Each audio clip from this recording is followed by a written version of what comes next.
Well, people never ask me if I enjoy writing, and the people say to me, "You must enjoy writing," and the answer is that I hate writing. What were some of your more interesting articles or people that you met that were maybe not the most famous people that were very interesting to interview and to talk to? I was fascinated by what he was doing. If you had a business and you thought that maybe you would try his method of doing it, and you asked your accountant or your lawyer, they would say, "You're crazy." I mean, there were many people who had a tremendous effect on him, but he had the biggest effect on me. His name was Many people go into life or their career with a goal, the way that they have it all laid out. And rarely does it work out that way anyway. But a lot of people that come in with a world of possibility in front of them are able to take those shifts and jives and pivots and make an amazing career and life out of it. And honestly, that's where you were meant to be. And so you took the opportunity. Well, that is true. You're also correct that it's out of necessity, because I never intended to be a writer.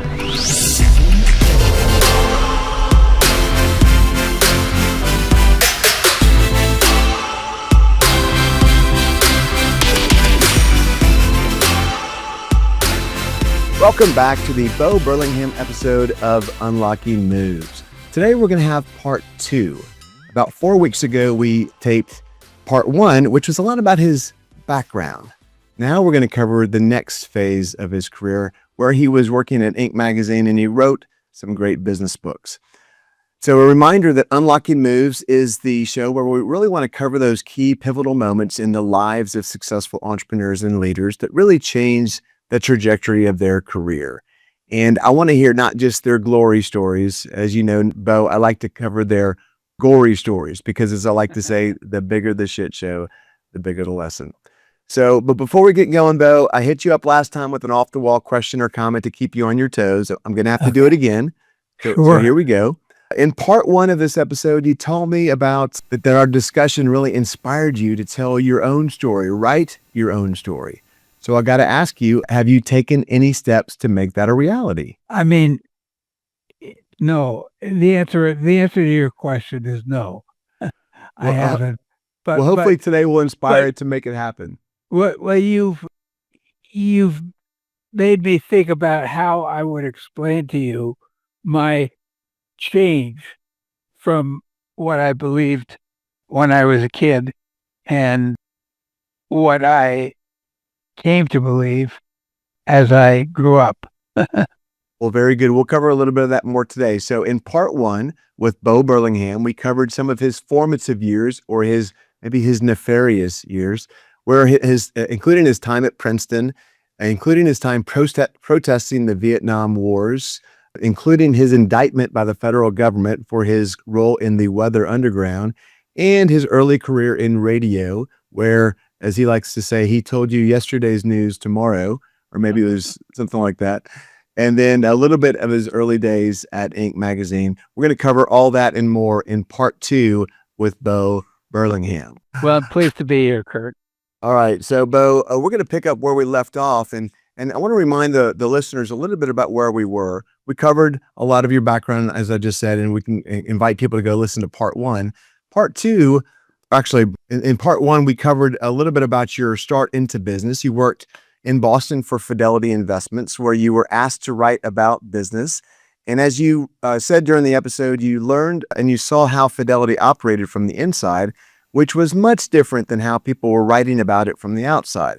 So it showed you a little bit about how business works and also how, other people view business who haven't been in it before. We also talked about some of the ideas that you got in your radical days, if you will, were wrong about business. So, in fact, right as we were leaving, you said that this was the beginning of the change for you. Yes, it was. We were starting to get into your Inc. magazine days, but I'd like for you to maybe give us a little bit of your own perspective now that you've sat on it for 4 weeks. Give me a little bit about those days from Fidelity to Inc., where you had gone from this radical, you think business is evil past. Now you're starting to see the winds of change in your own mind as a young man who has seen what business can be and what business is? Well, what I saw at Fidelity was that these were very good people who were actually trying to do good for trying to help their customers. Fidelity is in the business of wealth creation, wealth management. And the idea was I could see that if you looked at Fidelity as a financial service corporation and you decided that in fact financial services corporations are evil, that you might think one thing, but that from the inside it was totally different. It was, they were good people, and they were trying to do the reason why they spent their day is to help other people. And that was really the beginning of my change. It was the shocking realization, if you will, that what I had thought about business was different from what it really was. And, that continued. I was at Philadelphia for about a year or so. If I'd stayed, I'd probably be a lot richer today. And I'd probably gone into marketing or something like that. But I got called after I'd been there for about a year from a friend of mine who had been at Boston Magazine, who had moved to this new startup in the Boston area called Inc. Magazine. And it was a magazine that had really been founded and started in 1979. And this was in 1982. And so, it was, by the time when he called me, it was less than 3 years old. And I realized, number one, that I should get back to, I had been in magazines before and that I felt comfortable there. And number two, that I should at least check this out. And he told me that Inc. Magazine, which, as I said before, was a startup, was trying to hire people who had a background in general interest magazine writing, which I did, and who knew something about business. And I had been at Fidelity for a year, so I knew something about business, but very little. But I agreed to meet with the person at that point who was the executive editor, namely George Gendron. He soon became the editor-in-chief. But I met with him, and he knew something of my work because he'd been at New York Magazine when I had written a couple of articles for Esquire magazine, and he was familiar with those articles. It wasn't that they were desperate. They actually knew a little bit about Bo's work. Yeah, that's true. Now, did they know about your nefarious past? That's the question I'm going to keep coming up with every time you spot. They probably didn't know very much about it, if anything. It didn't really factor into their decision in a great way. I mean, when I went to Fidelity, I told them, when I was originally hired, I told them, you probably don't want to hire me. And they said, why not? And they said, well, I have a history in that is probably not going to be helpful to you guys. And they said, oh, they didn't mind about it. They didn't care about that. A few years later, it actually would have been a problem in terms of my going to work there. But at that time, it was not a problem. And, so in any event, by virtue of the fact that I had been working at Fidelity was an interesting company. It's a private company, and it has a very interesting compensation system, which is very unusual. I didn't realize how unusual it was or how I should pay attention to it Is this where you but got interested in the concept of compensation, which is a part of the great game of business? Is that maybe the start of that? no, I wouldn't say. I would say that at that point, I wasn't even aware that it was. It was really George at Inc. who had told me that I should. Uh, he wanted to know about the compensation system at Fidelity, and I told him about it, but I hadn't. I was so naive at that point that I had no idea that it was any different from anybody else's compensation system. Any event, George offered me a job, and the people at Fidelity were very nice, and they said actually they felt that I was destined to do this, and that it was nice that I had this period of time when I was working with them, but that they were happy to see me go and happy to see me find a place at a at a magazine. Yeah, tell me about Inc. So you were working there as a startup. So that's got to be pretty a fascinating time period. You didn't consider yourself an entrepreneur at the time and probably still don't, but you're basically working for a fresh 3-year-old startup. Well, that's true. It had actually been through some changes. I mean, it had been the first issue was in I believe in April of 1979, and it was really the first issue. It was really the first publication that paid attention to new companies. There was an article in the first issue about this company in California that was a computer company that had been actually named for fruit, and it was about the Apple when it was very small, and well, it was just really beginning to make its mark, and they had been through at that point a couple of different editors, and the founder of the magazine was a guy named Bernie Goldhirsch, who was a visionary, and he had actually started a magazine beforehand, namely Sail Magazine, which actually he was interested in sailing, and he started a newsletter for sailors, and the newsletter became a magazine, and suddenly he found himself in business. He never intended to get in business, and so he had all kinds of questions about how do you run a business, how do you hire people, and so forth. And he figured he was not the only person who had this problem back then.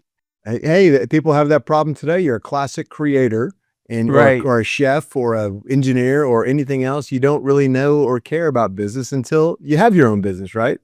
That's true, and that was true of Bernie. And so Bernie decided that maybe there was a possibility of a magazine that was for, well, we call them now entrepreneurs, and we call them entrepreneurs too, but it was basically companies that were just getting started and that were just growing. And he began thinking that maybe there was an opportunity for a magazine like that. He hired a couple of consultants from McGraw-Hill, which owned at the time Business Week magazine, and they studied the question and told him that it was a terrible idea. That who the hell would want to? In first place, the people who this magazine was for didn't have any money when they were starting their business, and their companies weren't important. And who would want to advertise to those people? And Bernie said thank you, paid them, and proceeded to ignore everything that they said. And he went ahead and he started this magazine, and it had been out, as I say, for 3 years, for almost 3 years, and it had done something very interesting.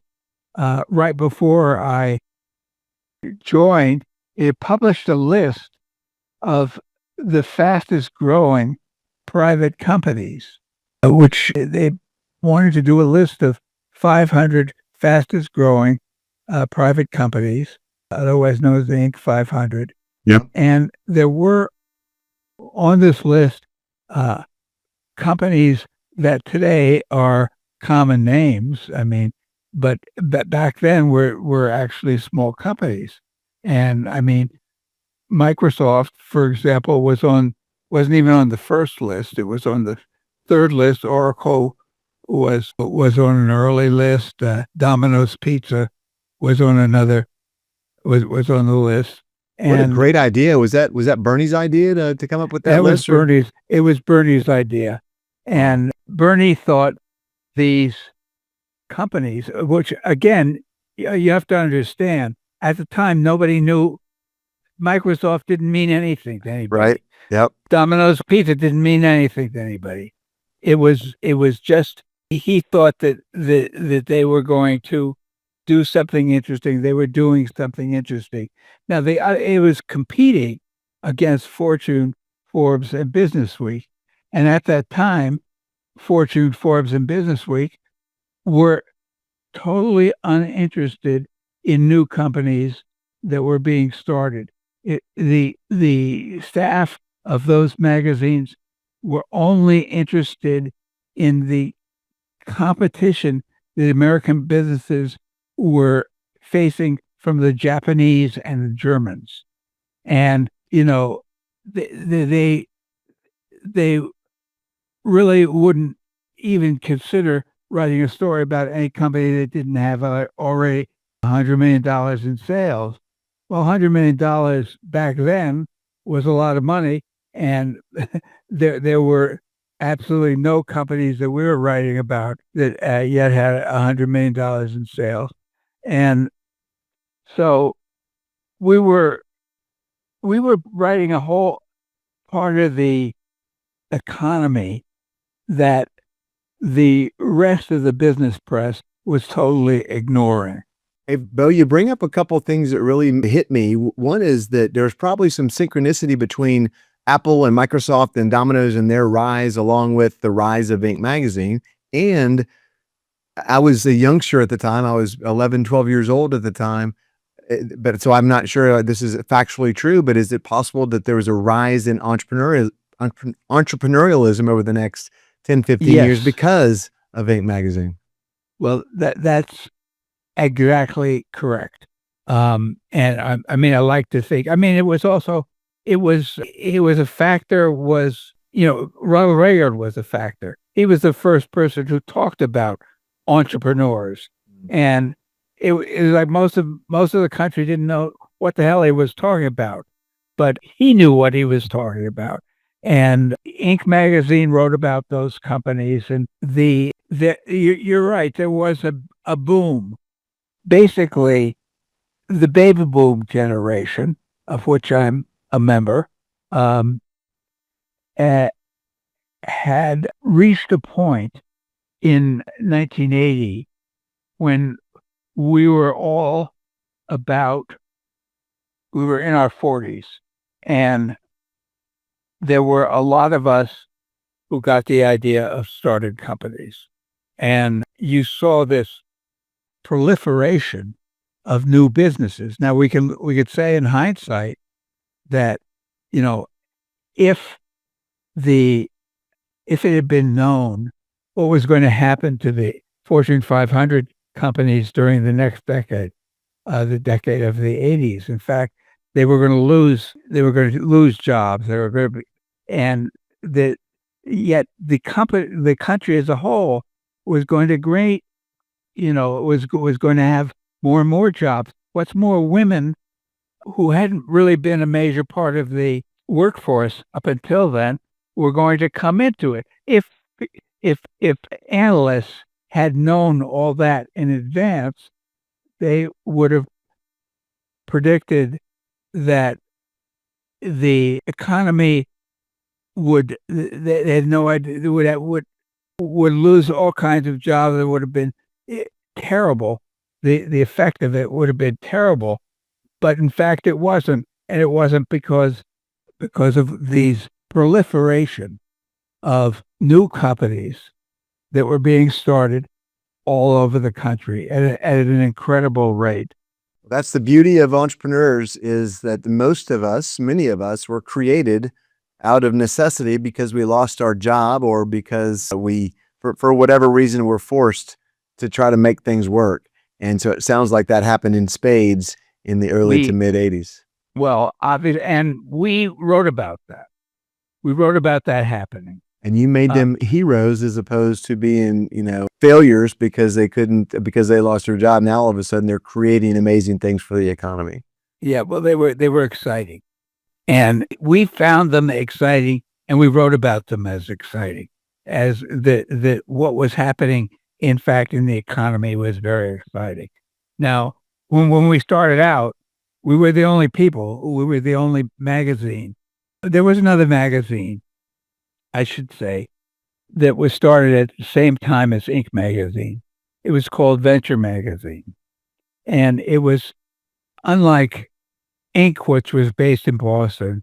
Venture was based in New York, and we competed with Venture for quite a while, and I mean, as long as Venture lasted. And Venture's problem was that it had no idea whether or not it was for companies that were getting started or was it for investors who wanted to invest in those companies. Whereas we had a very clear idea, thanks to Bernie, that who constantly reminded us that we were writing for people who were part artists and part scientists, that they were the creative part of the economy, and that we should write about people who were engaged in companies that were engaged on the rocky road, as he put it, the rocky road from startup to fully managed companies, and that's what we should. That's who the magazine was created for. That's who we should focus on in terms of deciding who our articles, who is going to be reading our articles, and the most important thing was for us to understand who those people were, and we began having meetings.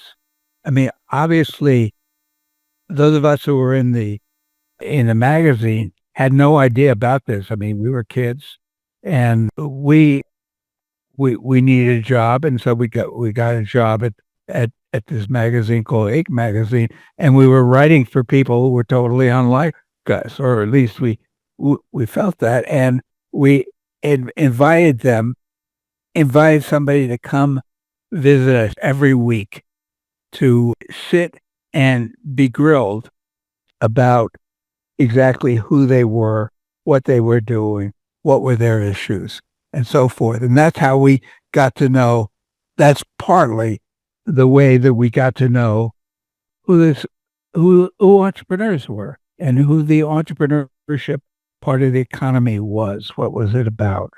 So, Bo, I want to come back to that in just a second. Let me start with, you knew exactly who your audience was, and you focused everything towards that, which is a great lesson for yesterday and today and tomorrow for people to understand their audience and stick to it. Don't change because other people think you should change. The other thing that I'd like to ask you is, I know you've had some great discussions with famous people like Steve Jobs and Bill Gates and whoever. I would love to hear, what were some of your more interesting articles or people that you met that were maybe not the most famous people that were very interesting to interview and to talk to?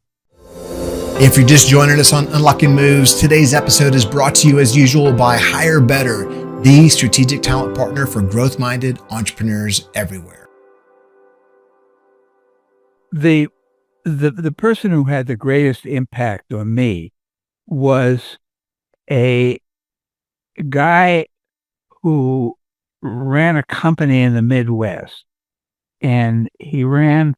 It was a company that we'd never heard of before, but basically what it did was it remanufactured trucks and engines for trucks, and it was located in Springfield, Missouri, and we heard about it, and we he had a crazy way of running his business that nobody else knew what it was. In fact, most people, if they heard about it, would have thought he was crazy. He believed in sharing the financial statements throughout the company. I mean, even people who were like, you know, turning wrenches and, doing the basic work of this company were taught basically what an income statement was and eventually what a cash flow statement was and what a balance sheet was. And and what's more that they were urged to they basically he had the idea that this company, in order to be successful, it had been started with a great deal of debt. I mean, just a tremendous amount of debt. And that in order to be successful, it had been owned by International Harvester and was a spin-off from International Harvester, which it managed there were 20 of the or 14 of the 13 of the managers who were not who were not wealthy people at all, but who were able to scrape up $100,000 by borrowing from their parents and their in-laws and so forth. And with that money, they borrowed $1.9 million, and they started with an 89-to-1 debt to equity ratio, which, if you know numbers at all, business at all, 89-to-1 is like being dead. It's like being on life support. And this guy had decided that the only way for the company to succeed was if everybody got together and worked toward the same goal and knew exactly how to exactly what was going on and had some voice and had some part in the management of the company. And so he went to people throughout the company and he said, business isn't that complicated. It's not something you can't understand. It's basically a game. And like any game, in order to understand it, you have to know what the rules are. You have to follow the action and keep score. And you have to care about whether or not you win or you lose. You have to have a stake in the outcome. And so he ran the company that way. And I mean, there were many people who had a tremendous effect on him, but he had the biggest effect on me. And of course, his name was Jack Stack. There you go. Okay. And I was fascinated by what he was doing. I mean, what he was doing was so contrary to what other businesses were doing.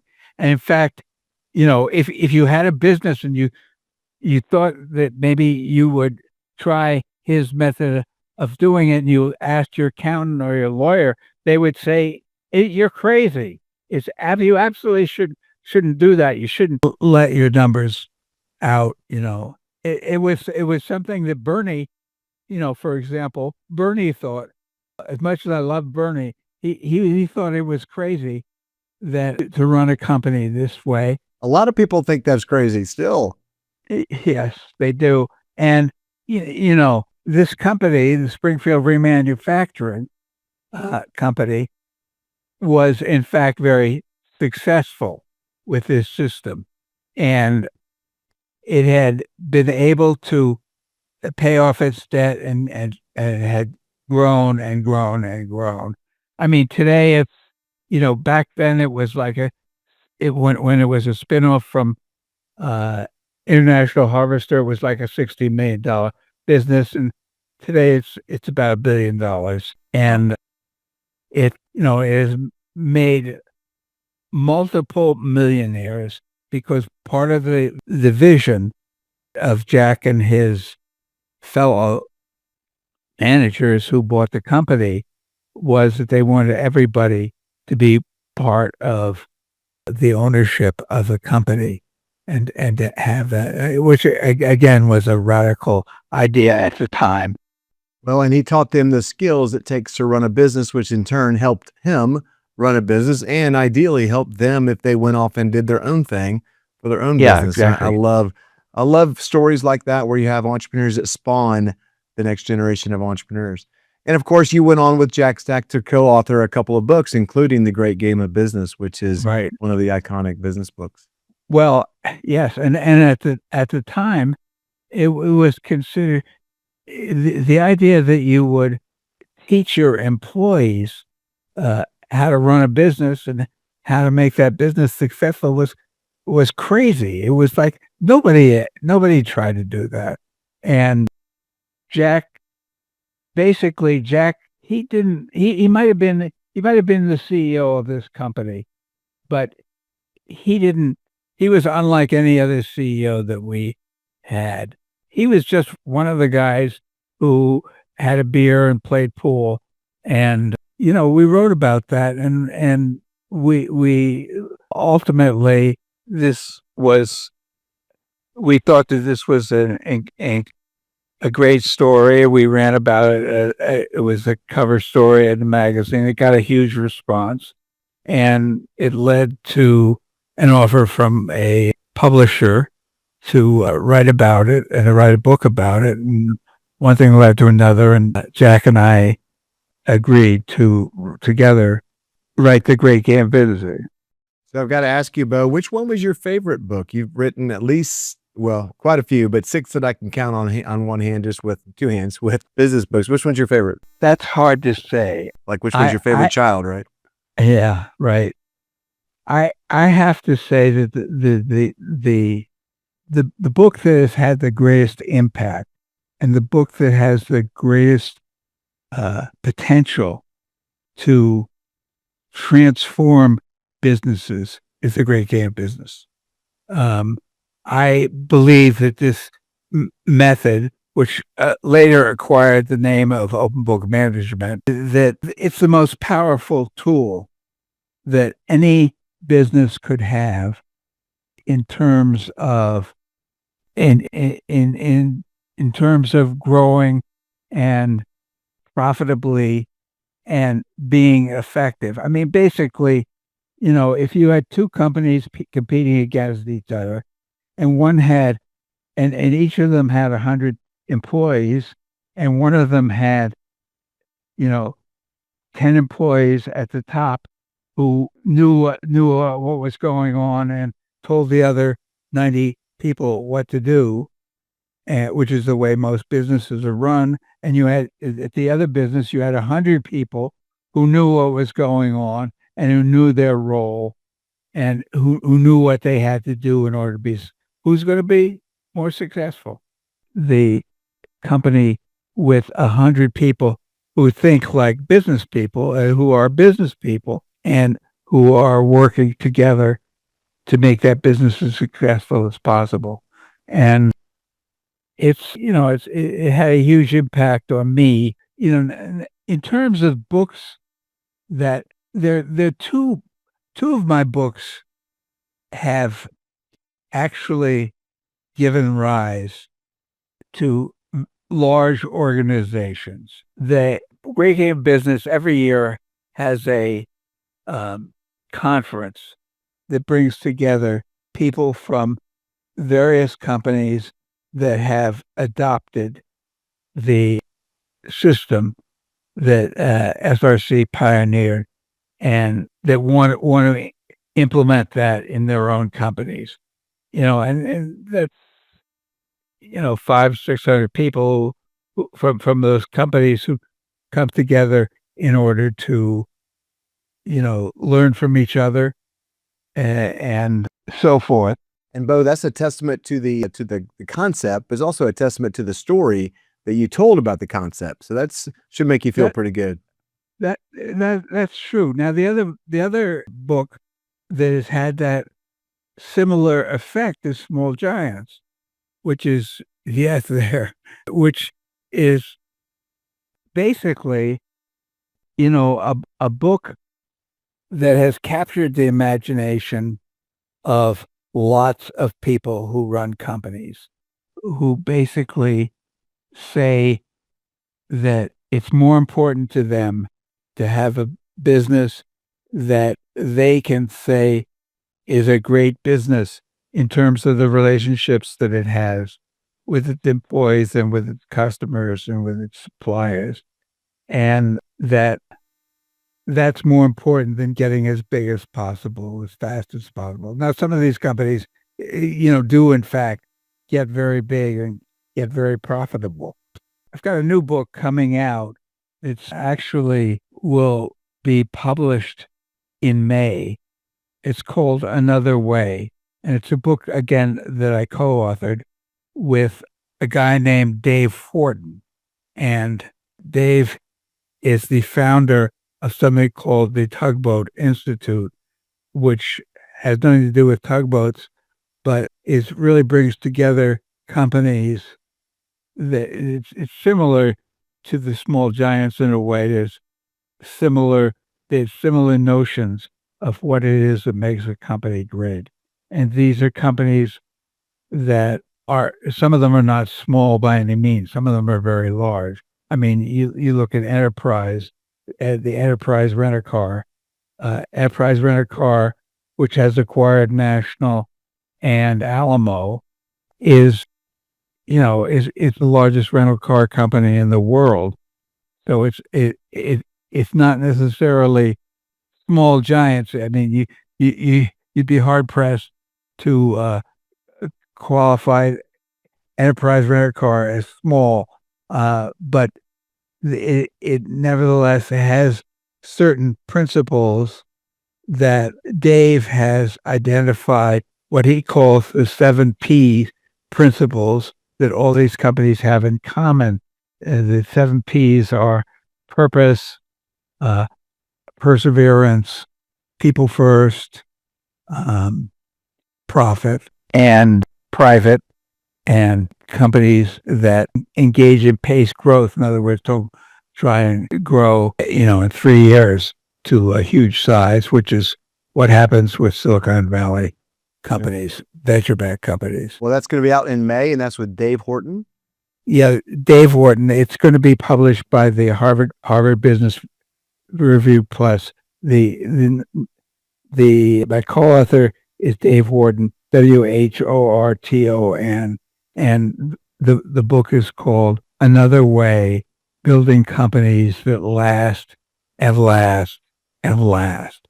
Because these are companies. These are what Dave calls evergreen companies. These are companies that are built to grow and to exist, to do business, for hundreds of years.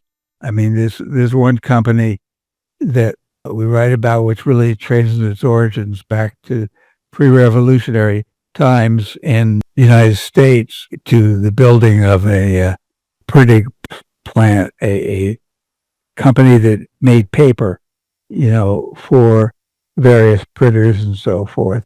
And, its customers were people like Ben Franklin, who needed paper for their... It's a great story. For his things. Of course, they've changed a lot since then. They no longer make paper. They make very high quality widgets, very high quality filters that are used in, for example, spaceships or, certain cars, Tesla, for example. So basically you have a company that went from basically building products for Ben Franklin to today building products for Elon Musk. Now, Elon is basically is known now for his political work, but we must not forget that he's also the founder of SpaceX and Tesla and so forth. Exactly.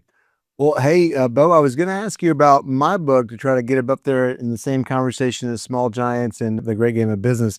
But I want to shift. I want to ask you, the show is called Unlocking Moves, where we talk about key pivotal moments that really changed your life or your career. I'd love to dig deeper into what Bo's unlocking move or moves may have been. What strikes a chord with you? It's usually something that I didn't expect and something that I didn't even know was happening at the time. For example, my I needed I was, 30, 34, 35 years old, and I had two children, and I needed a job. I needed to make a living so that I could support them. And, that's how I wound up at Fidelity, which is that I heard that Fidelity was looking for somebody recommended me to a headhunter as a writer, and Fidelity was looking for somebody who could write, and they contacted me. The headhunter contacted me, and I said, "Well, I'm willing to talk to them, but I don't think they want to hire me." And basically, I had to earn a living, and I wound up at Fidelity, and Fidelity was a key moment. Or you take. I wrote an article many years later at Inc. magazine about Zingerman's in Ann Arbor, Michigan, and it was a cover story that was called "The Coolest Small Company in America," and was really a profile of this company that had the opportunity to get much bigger, much faster, and to grow all over the country. This established Zingerman's Delicatessens. Two guys who had started a delicatessen in Ann Arbor that was so successful that it was being swamped with offers, people who wanted to start the Zingerman's Delicatessens throughout the country. And they said no, they didn't want to do that, that they felt that they should grow, but they didn't want to grow that way. And the way that they chose to grow was to establish what they call the community of businesses, which is other businesses that were great and unique in their own right, but were all located within the Ann Arbor, Michigan area. So I wrote an article about them, and little did I know that a publisher read the article and called me up and contacted me and said he wondered if there wasn't a book in this. And I said, well, there might be a book for, the two founders of Zingerman's, but there's not a book for me. I don't see a book for me. And the publisher said, no, not a book about Zingerman's, but a book about companies that had made choices like Zingerman's had made, that had the opportunity to get a lot bigger, a lot faster, but that chose not to because they had other goals that they considered more important. I said, well, that's a great question. I don't know the answer to that. And well, why don't you try and find, he said to me, why don't you try and find out if there are other companies that are like this? And, that led to Small Giants. Wow. I love both those stories for two reasons. The first one is more prevalent in the first story about you taking the opportunity at Fidelity, and that is many people's unlocking moves are started out of necessity, right? Because we have to do something. The other thing that I like about your unlocking moves and a lot of folks is you are open to possibility. Yeah. Many people go into life or their career with a goal, the way that they have it all laid out. And rarely does it work out that way anyway. But a lot of people that come in with a world of possibility in front of them are able to take those shifts and jives and pivots and make an amazing career and life out of it. And honestly, that's where you were meant to be. And so you took the opportunity. Well, that is true. And you're also correct that it's out of necessity, because I never intended to be a writer. I mean, my father had been a writer, and I just didn't think that it was something I wanted to do. And then I tried doing it, and I realized I didn't want to do it. And frankly, if I never had to write another thing, I would be happy. But again, I needed a job, and it turned out that the other people were happy, thought that what I was writing was pretty good, and they offered me a job and one thing led to another, and I've basically spent my whole life writing. I love it. Well, hey, Bo, I've got a couple of last questions for you. Well, one is I usually ask a listener's advocate question. So what would I want to know about Bo, and have a one-on-one question? And you've already answered it, which was around your favorite interview and your favorite, I'll say public persona. The other is, it's a question that's a little bit of a trick question, I guess, or maybe not a trick question, but tell me one question that you're never asked, but you wish people would ask you, or you're secretly glad that they don't ask you. Well, people never ask me if I enjoy writing, or people assume that I enjoy writing. And the people say to me, "You must enjoy writing." And the answer is that I hate writing. Tell me more. Well, there are parts of the writing experience that I love. I love the research part of it, and I love the part after I've gotten something published and people are reading it and they're telling me that they like it. It's the part in between.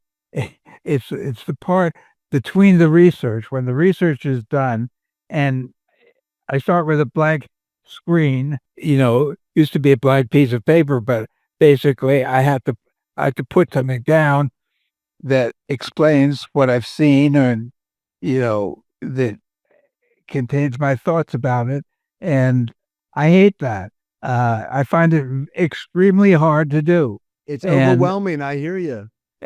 Yes, right. Well, you were a fellow writer, so you would know. But and part of the problem is that I'm very critical about what I write, because that's just the way that I write. People ask me, like, for example, I've just written this book with Dave Wharton called Another Way, and people ask me, "Is the book any good?" And I say, "I don't know. I haven't read it." And it's true. The fact of the matter is that I won't know for a year or so whether I have to be able to come back and look at it without ever having, with enough distance, that I'm reading it fresh. I'm reading it the way a reader would who didn't know anything about it. Well, that's so funny, Bo. First of all, if you want any writing tips, I'm happy to help you, give you some tips on how to write a good. Oh, I'll definitely take you up on it. In fact, I may ask you to write certain things for me. Perfect.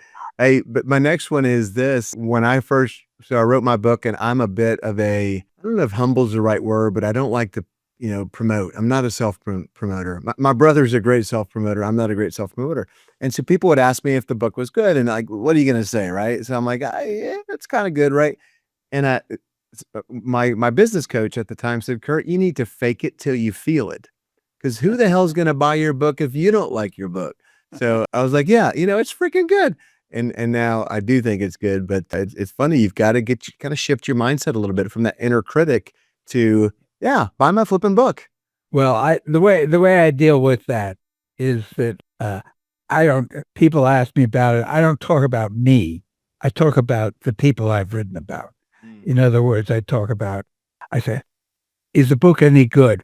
Well, what SRC has done is incredible.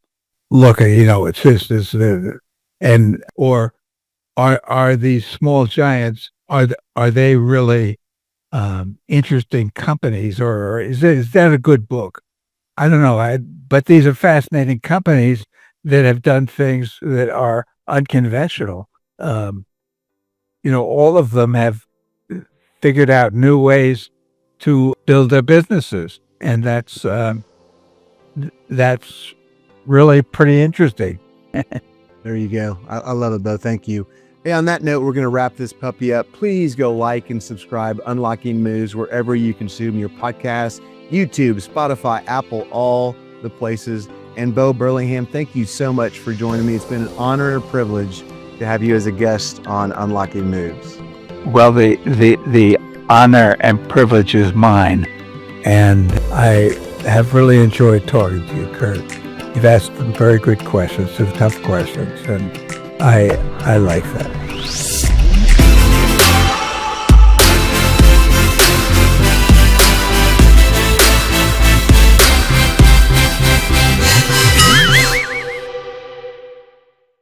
If you're an entrepreneur and you think you might have outgrown a member of your team, or maybe you've got a mic, as we talked about in Who's Your Mic, check out this quiz at who'syourmic.com/quiz. That's who'syourmic.com/quiz.